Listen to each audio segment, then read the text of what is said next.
നമസ്കാരം, കർമ്മ ന്യൂസിലേക്ക് സ്വാഗതം. തിരിച്ചടിക്ക് തെരഞ്ഞെടുപ്പ് കാലം ഉപയോഗിക്കാൻ ആസൂത്രണം ചെയ്ത് പാകിസ്ഥാൻ ഭീകരവാദികൾ. ബലാക്കോട്ട് ആക്രമണത്തിന് പകരം ചോദിക്കാൻ പാക് തീവ്രവാദികൾ സമുദ്രമാർഗം നുഴഞ്ഞുകയറ്റത്തിന് നീക്കം നടത്തുന്നതായി രഹസ്യാന്വേഷണ റിപ്പോർട്ട്. കേരളം ഉൾപ്പെടെയുള്ള സംസ്ഥാനങ്ങളുടെ തീരപ്രദേശങ്ങൾ ലക്ഷ്യമിട്ട് തീവ്രവാദികൾ കടൽ മാർഗം യാത്ര ചെയ്യുന്നതായി ദേശീയ അന്വേഷണ ഏജൻസികൾ സംശയിക്കുന്നു. ബലാക്കോട്ട് ആക്രമണത്തിന് പിന്നാലെ തന്നെ കേരളം, തമിഴ്നാട് സംസ്ഥാനങ്ങൾ തീരപ്രദേശങ്ങളിൽ സുരക്ഷ ശക്തമാക്കിയിരുന്നു. കടൽ മാർഗം പാകിസ്ഥാൻ സൈനിക നീക്കം നടത്താനുള്ള സാധ്യത കണക്കിലെടുത്താണ് തീരപ്രദേശങ്ങളിൽ സുരക്ഷ ശക്തമാക്കിയത്. എന്നാൽ സൈനിക നീക്കത്തിന് പകരം തീവ്രവാദികളെ രാജ്യത്തിലേക്ക് പ്രവേശിപ്പിക്കാൻ പാകിസ്ഥാൻ ശ്രമിക്കുന്നതായിട്ടാണ് ഇപ്പോൾ റിപ്പോർട്ടുകൾ.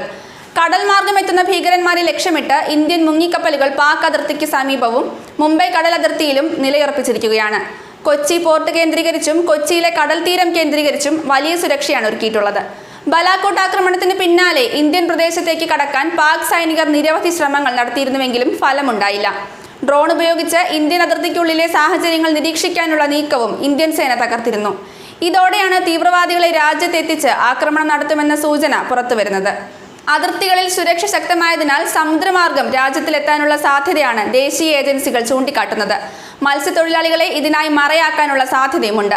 ഇന്ത്യൻ തീരത്തു നിന്നും പുറപ്പെട്ട മത്സ്യത്തൊഴിലാളികൾ പാകിസ്ഥാൻ കസ്റ്റഡിയിലുണ്ടെന്ന വാർത്തകൾ നേരത്തെ പുറത്തു വന്നിരുന്നു. ഇവരെ മറയാക്കി തീവ്രവാദികൾ രാജ്യത്തേക്ക് നുഴഞ്ഞുകയറാനുള്ള സാധ്യതയുമുണ്ട്.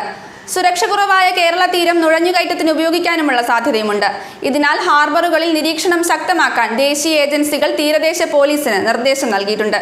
ന്യൂസ് ഡെസ്ക്, കർമ്മ ന്യൂസ്.